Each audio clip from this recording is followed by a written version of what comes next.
Hello, everyone. Welcome to a new episode.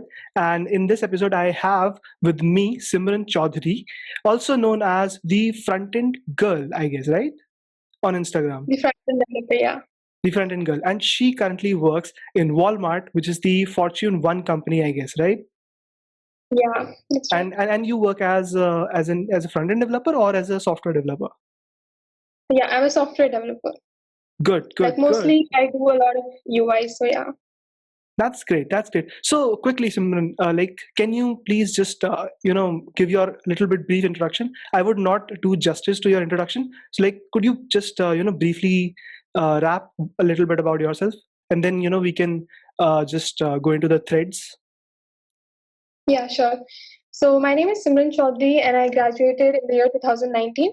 I did my internship at Walmart for 6 months, which got converted to a full-time job. So I've been working there for around 1 year. So yeah, that's about it. Good. And you are from which college? I'm from PS University. It's in Bangalore. So you are from Bangalore. I'm actually from Rajasthan, Okay. but then yeah, I did my college here. Okay. Good. Great. So how did you crack the Walmart internship? I mean, it would be that the company came to your campus, or it was Yeah, off it was campus? like on campus, and I wasn't actually like I didn't think I would get in, but yeah, with a lot of preparation and stuff, I could do it. And what did you prepare? Like data structures, all of that? Yeah, it was mostly like data structures and algorithms, Hmm. and a lot of like I had to revise what projects I worked on, and like I had to go deep into it, understand everything, so that I can just give them a better idea about everything. And yeah, it was mostly related to problem solving, I would say. Great. So, could you give a brief glimpse of what the interview was? How did everything go? How everything went, and what was the complete procedure? Yeah, so the first round was online and it was on HackerRank. And in that it wasn't like core data structures, like it wasn't like you need to reverse a linked list or nothing like that. It was more on problem solving, like you are given some situation, how would you solve, like it was mostly on problem solving. Of course you have to use data structures to solve the problem, but it is more on the problem solving side. And people who clear the first round, I mean the online round, they would go to the interview round. In the first interview round, it was mostly about, they'll give you a certain few conditions. You need to come up with a data structure which is going to satisfy all those conditions, right? For example, they'll say you need to access elements in O of one time, you need to insert in O of one time, and things like that. With all these conditions, you need to design a data structure. And it won't be simply like, your answer won't be like arrays or linked list. You'll have to make your own custom data structure, like, a combination of one or two or more data structures. So it was mostly on those lines. That was the first round. And then moving on to the second round, it was a lot of data structure algorithms. The first question was, I think, dynamic programming. I mean, it's scary. Dynamic programming is scary, but yeah, it was fine. That was fine. And then the next question was on probability. Like you need to flip a coin and make it fair. That sort of question. Actually, like if you Google it, also it's a pretty standard question. Like you can find it. It's been when did you gave this interview? Actually, more than 2 years maybe, because they come to placements in third semester. Sorry, not Sure. third year. Yeah. Third year. Okay. And then the last question that I was asked in that particular round was, I think, related to reinforcement learning. At that point, I didn't actually know about it. Okay. So I was like, I gave them a brute force solution, and then they were expecting me to give that solution. So, but they were fine with it. They were like, Why? Why? I'm like, why reinforcement learning? You mentioned so what machine learning happened was, somewhere? no, so what happened was the guy who was taking the interview, right? Mm-hmm. I was able to answer most of the questions, and actually some of the questions which I prepared before, right? I had seen some of those questions. Oh, So he was pretty surprised. He wanted to give me like a really hard question so that, I can say that, okay, I'm not able to solve this one. So yeah, he okay. gave me that. I couldn't do that one. And then the next round was mostly like managerial round where they spoke about my resume, what projects I've worked on.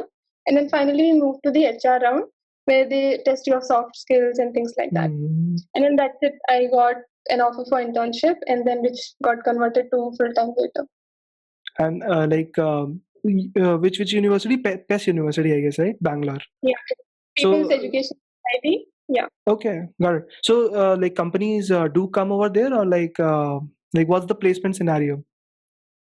it's actually pretty good. Like I think Microsoft took around 12 people, Okay, Walmart took 7, that's and good. then Fashion also came. They took 1 person, and like a Mhm. lot of good, like many good companies come. Like I had offer from 3 Tier 1 companies, Cisco, Zynga, and Walmart.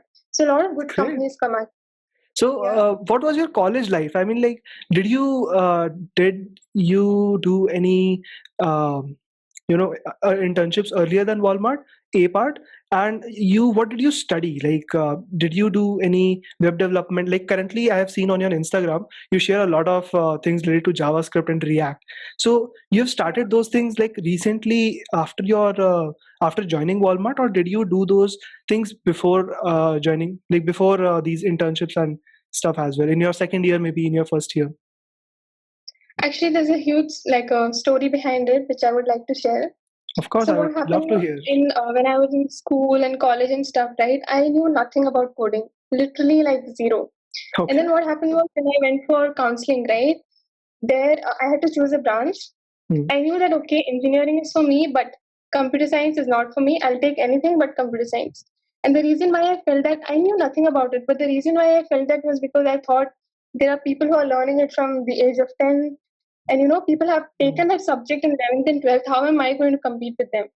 And I always thought You they're were really smart. you were actually I thinking just about can't do you were actually thinking about Chintu. it. Kidding. Not So, Chintu. okay, so go on. Yeah, and then I went for counseling, and then I was hoping like I should not reach a point where I get computer science. Like it's based on your rank, right? So the Hmm. second one would be electronics and communication. So I ended up there, and I was really happy. Like I didn't reach that rank. I didn't want computer science. Then like some of the students left for medical, and then there were some seats empty. So they called me up and they were like, if you want to shift to computer science, you can. I was like, no, thank you. And then they called my parents up, and then my parents were like, you should take it. They wanted me to take computer science from before itself. They said there are a lot of opportunities, and they spoke to people, and I was still like, no, I don't want it. I was like super frustrated. And then what happened was, like in first year, since it's common for everyone, we had Python. Okay. And in Python, like which is supposed to be easier compared to learning other languages, I got like least marks in my class. And I was kind of doing it on purpose. I didn't even have a textbook. Like I wanted to tell them that I can't do it because I didn't want to take it. But somehow by the end of first semester, they shifted me. And then I was like, okay, since I have to do this, let me actually give it a shot. Maybe like, I can do it. And then we had C language and I started getting a lot better at it.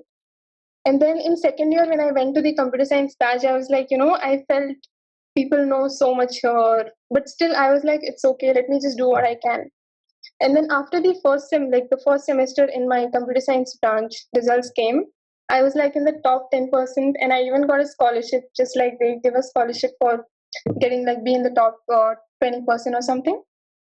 And then that's when I got the confidence that if you really want to do something, like you don't need to compare yourself with others. Like if you set your goal that okay, let me just give my best, you will see results will come. And then about the web development part, I didn't like web development at all. I was mostly like I did specialization in data science in college. And after I got my internship at Walmart, right, so I was put to a project which was related to web development.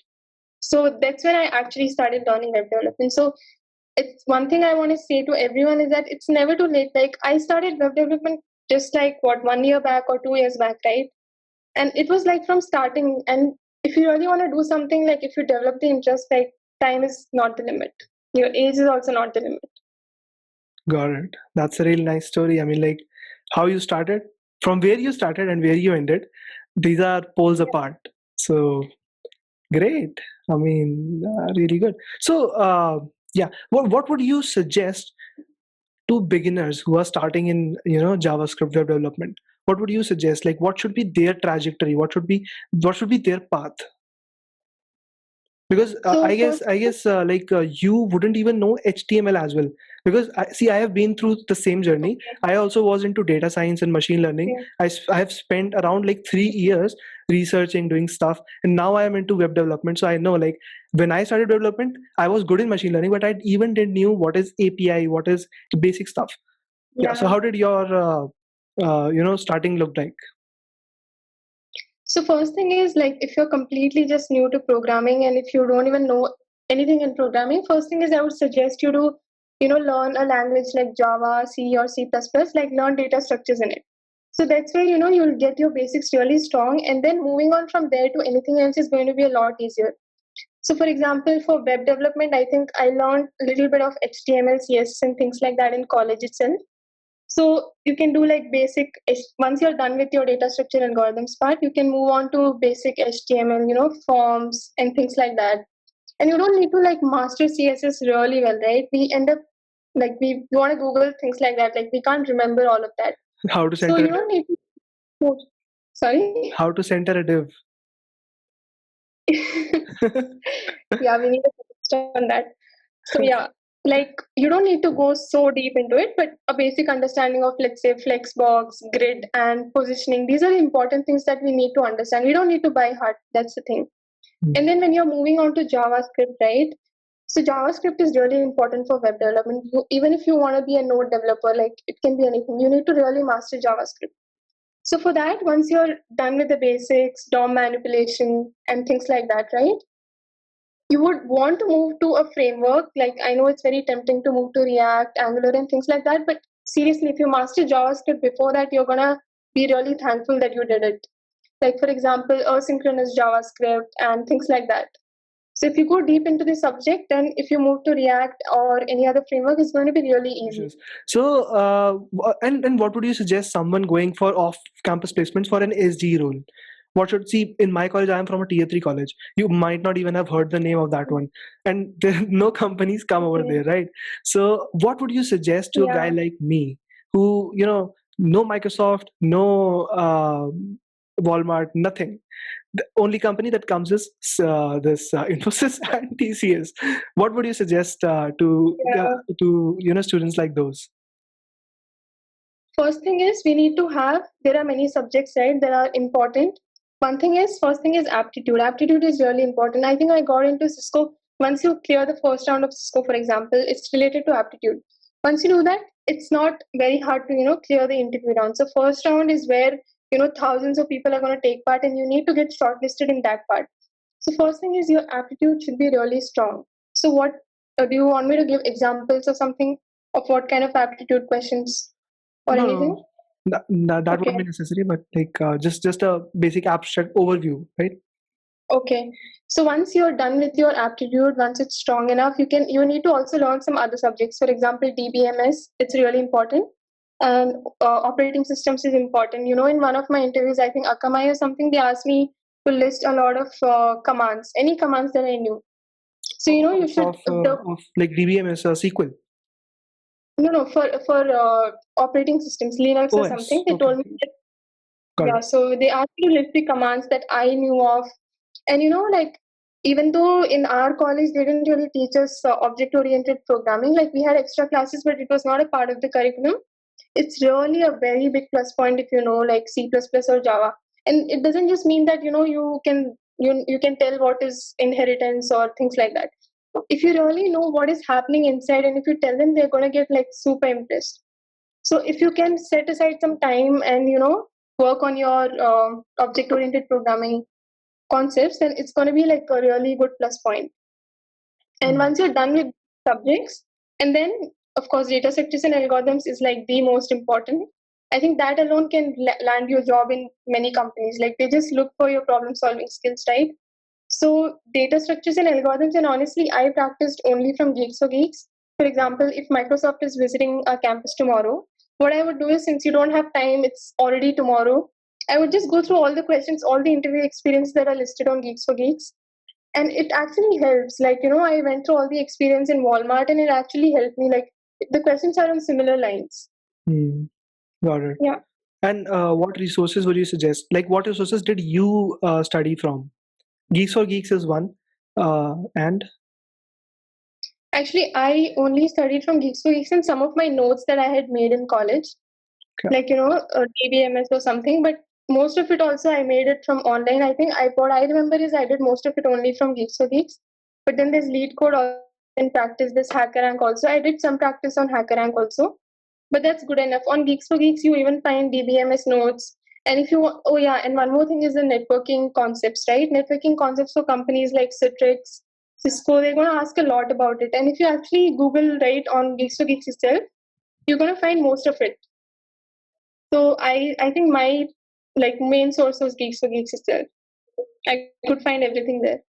great. And currently you are practicing JavaScript, right? Web development. So what resources will you suggest apart from your 30-day? I think what's that? I don't Yeah, it's a exactly remember. 30-day advanced JavaScript program where we go deep into JavaScript. So can you brief a little bit about that one?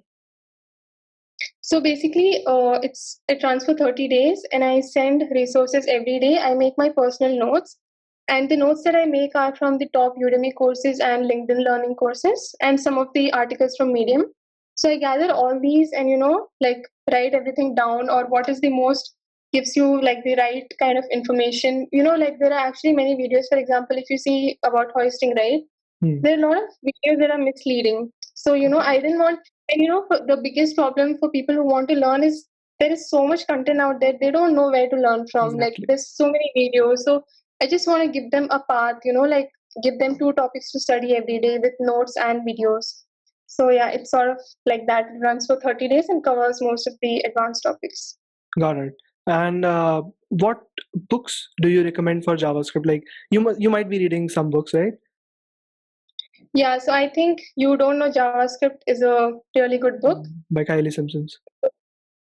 That's a standard Yeah. one. That's a standard one. Like any other than that. Okay. Actually, I've not read many No, books.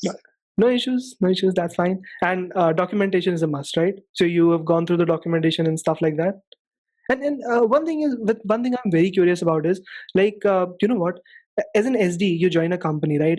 Let's say in Walmart as well, you would be working on a JavaScript related product. So what does the company seniors, like you would be having SD2 as well, right? So what do they Yeah. suggest you to, because they do they suggest how to learn something, right? Do they give you a trajectory, do they give you a path? Like So I what just want happens is to that, I just want to understand how the internal things go around, right? So let's say a student is about to join a company, what he or she can expect, what's the return they are getting, not in form of money. Money is like a part. I'm sure that you would also be getting a lot, like a good package, but apart from that, what's the value you are getting out of the company? so what happens is, in college when we are learning something, we try to learn it from, starting, or we first read a lot, and then at the end, when the semester is about to end, you work on a project. But what happened with Walmart was one thing, like I said, I was not really into web development. As soon as I went there, I was like put to an Angular project. It was very overwhelming. Like, how can I just start working on something I don't know? But it turned out really well. Like, they just gave me a task and they said, take your own time. But then I tried to do it directly. Like, of course, I had to Google stuff and everything. What I did was I looked at the project and I Googled everything that was there in the project. Like, if they have used a normal Ionic tag or something, I just Googled it. What is it about? So, and that way I tried to first understand the project as much as I could. Of course, I asked doubts and everything. And I looked at the existing code and then I tried to write my own code. Looking at that, like if you see a website, right, and there's a form already and you have to replicate something, you can Hmm. obviously look at what code have they written for the form. Because I don't think you get so much time when you're joining. Like they don't give you a lot amount of time that take one semester to learn something. It's not like that. So you just look at the project, try to understand what each of the lines does, and try to do something similar. Before you can move to something unique, try to understand what actually it's there in the project. So the task that I got, I had to build something different, but for every component which was already there, right, I try to understand it from there. I didn't understand everything right away, but that's where you start. You look at what's already there, understand that, and then eventually you'll start building your own stuff. Got it. Got it. And do you also get some resources and stuff like that for learning? Because I talked to a guy from Microsoft, and he said that they get the Pluralsight courses, right? Yeah. Yeah. Yeah, so we do have access to Pluralsight, Udemy, and these kind of platforms. And I think Pluralsight is a great one Yeah. because the videos are short, and in Mm. that short amount of time, you get to learn a lot. Since you don't have, you can't do 23 hours or 24 hours of Udemy course during the time that you have. Pluralsight is something I think that's where I learned React also from. Like I had to shift from Angular to React suddenly, and then I took Pluralsight as my option, and it worked pretty great. Great. Awesome.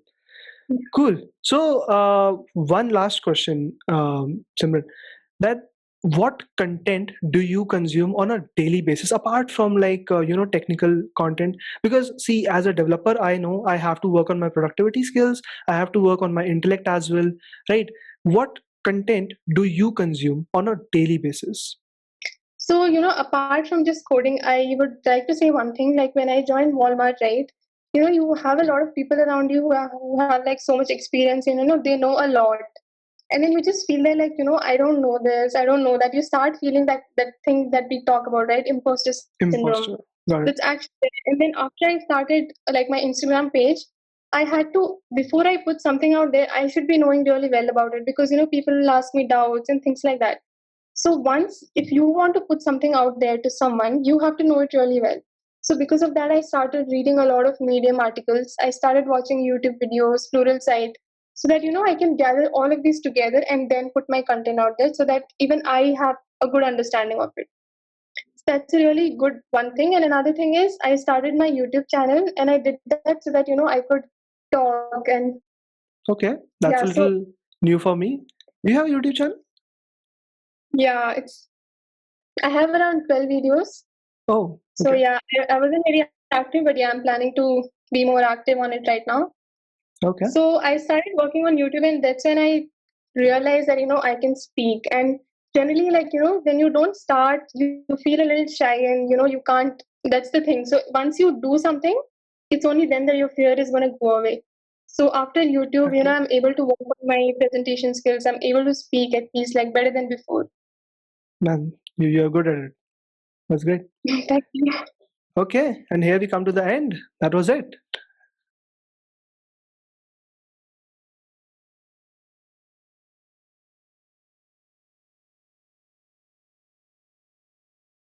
Not really. Actually, I was going through your podcast before, and Oh, I think, like, you know what?